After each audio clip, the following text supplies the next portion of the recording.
ভৈরব ইতিহাস ঐতিহ্য সমৃদ্ধ প্রাচীন এক ভূখণ্ড। বাংলাদেশের কিশোরগঞ্জ জেলার অন্তর্গত অন্যতম সমৃদ্ধ এক উপজেলা এটি। এখানে এলে সবসময় এমন ব্যস্ততার চিত্র চোখে পড়বে।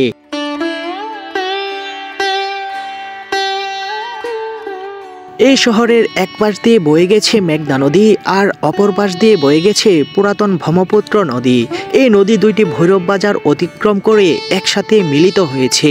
চিন্তা করুন, যেখানে আজ থেকে 250 বছর আগে মরুময় বালু ছাড়া আর কিছুই ছিল না, কালের বিবর্তনে সেখানে আজ সুরম্য অট্টালিকার ছড়াছড়ি। এখানে যেমন বহু বছরের পুরাতন ভবন রয়েছে, সেই সাথে এখানে রয়েছে আধুনিক স্থাপত্যকর্মের অনেক ভবন। এই শহরেই 1961 সালে জন্মগ্রহণ করেছিলেন সাবেক সংসদ সদস্য ও দীর্ঘ 11 বছর বাংলাদেশ ক্রিকেট বোর্ডের সভাপতির দায়িত্ব পালন করা নাজমুল হাসান পাপন। ঢাকা সিলেট মহাসড়কের এই শাপলা চত্বরের খুব কাছেই রয়েছে নাজমুল হাসান পাপনের বাড়ি। এই শাপলা চত্বর থেকে পূর্ব দিকে চলে গেছে ঢাকা সিলেট মহাসড়ক, আর উত্তর দিকের মহাসড়কটি ঢাকার সাথে যুক্ত করেছে কিশোরগঞ্জ, নেত্রকোনা, ময়মনসিংহ ও শেরপুর জেলাকে। এই শাপলা চত্বর থেকে একটি ব্যাটারি চালিত রিকশাতে করে ছুটে চলেছি নাজমুল হাসান পাপনের বাড়ির দিকে। এই বাস স্ট্যান্ড থেকে পাপনের বাড়িতে যেতে সময় লাগে মাত্র 5 মিনিট। মসৃণ পথে চলার সময় দুপাশের এই সারি সারি ভবনগুলো দেখতে দারুণ লাগে।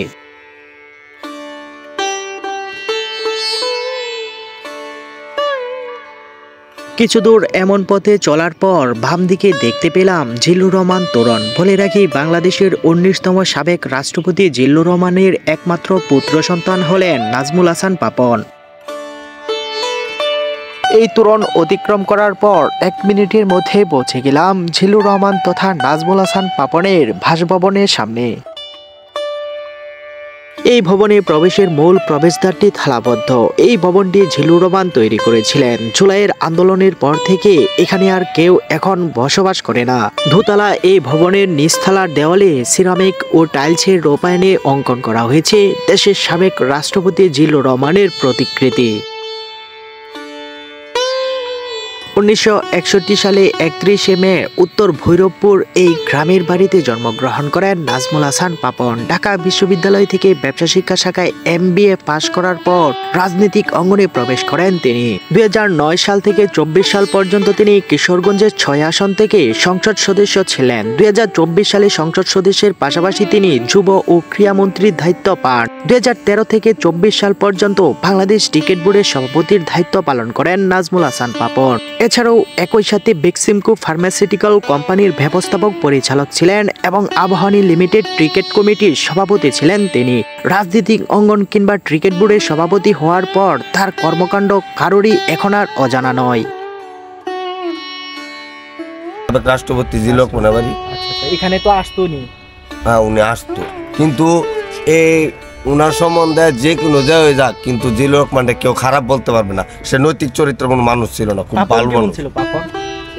উনার কথা বলতে পারেন না, সব বুঝেন না, সব বাপের রীতিতে পোলা ফেলে।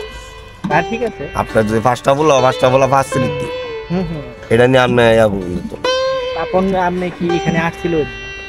উনি নির্বাচনের মন্ত্রী হওয়ার পর একবার আসছে, পরে আর আসছে না। এখন কি এখানে থাকে কেউ? না, এখন থাকে না। বন্ধুরা, আমি এখন আছি নাজমুল হাসান পাপনের বাড়ির সামনে। ড্রাইভার মামার কাছ থেকে অনেক কিছুই জানতে পারলাম। আসলে এই যে বাড়িটি দেখতে পাচ্ছেন, এটি কিন্তু জিল্লুর রহমানের বাড়ি। পাশাপাশি জিল্লুর রহমানের ছেলে হচ্ছে পাপন, নাকি নাজমুল হাসান পাপন। ওনার যে পার্কটি ছিল আর কি রাস্তার সাথে নাজমুল হাসান পাপনের, ওই পার্কটি আমরা জানতে পেরেছি অনেকটাই ধ্বংসপ্রাপ্ত হয়েছে। বাট এখানে এসে কিন্তু এর বিপরীত চিত্র দেখতে পেয়েছি। আন্দোলন হলেও কিন্তু এখানে কিন্তু কোনো ক্ষয়ক্ষতি হয় না এখনো পর্যন্ত। 2013 সালে পাপন ক্রিকেট বোর্ডের সভাপতি হওয়ার পর একবার সাকিব আল হাসানকে এই বাড়িতে নিয়ে এসেছিলেন পাপন। প্রাচীনকালে এটি একটি গ্রাম ছিল, বর্তমানে অনেক জনবহুল এলাকা এটি। বাড়িটি দেখে চলে এলাম ঢাকা সিলেট মহাসড়ক সংলগ্ন নাজমুল হাসান পাপন পৌর পার্কে। এটি এ পার্কের প্রবেশদ্বার। কয়েক বছর আগে কোটি টাকা ব্যয় করে এই পার্কটি নির্মাণ করা হয়েছে। 2024 সালে ছাত্র আন্দোলনকে কেন্দ্র করে পুরোপুরিভাবে ধ্বংস করে দেওয়া হয় এটি। আগে পার্কের ভিতরে প্রবেশের মূল্য ছিল 200 টাকা, এখন এমনিতেই এর ভিতরে প্রবেশ করা যায়। পার্কের ভিতরে প্রবেশ করে দেখতে পেলাম গাছপালা ও সবুজ উদ্ভিদ রুক্ষ হয়ে গেছে। এছাড়াও দেখতে পেলাম পুড়িয়ে ফেলা বিভিন্ন আসবাবপত্রের স্তূপ।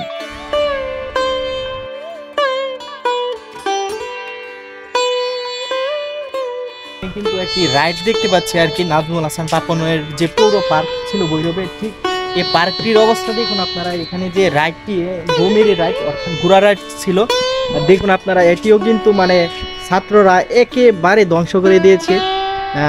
দেখুন আপনারা দেখলে আসলে বুঝতে পারবেন আসলে বর্তমানে এই পার্কের আর কোনো কিছুই অবশিষ্ট নেই। দেখুন এখানে একটি রাইডের ব্যবস্থা ছিল, এটিও কিন্তু তারা পুড়িয়ে দিয়েছে।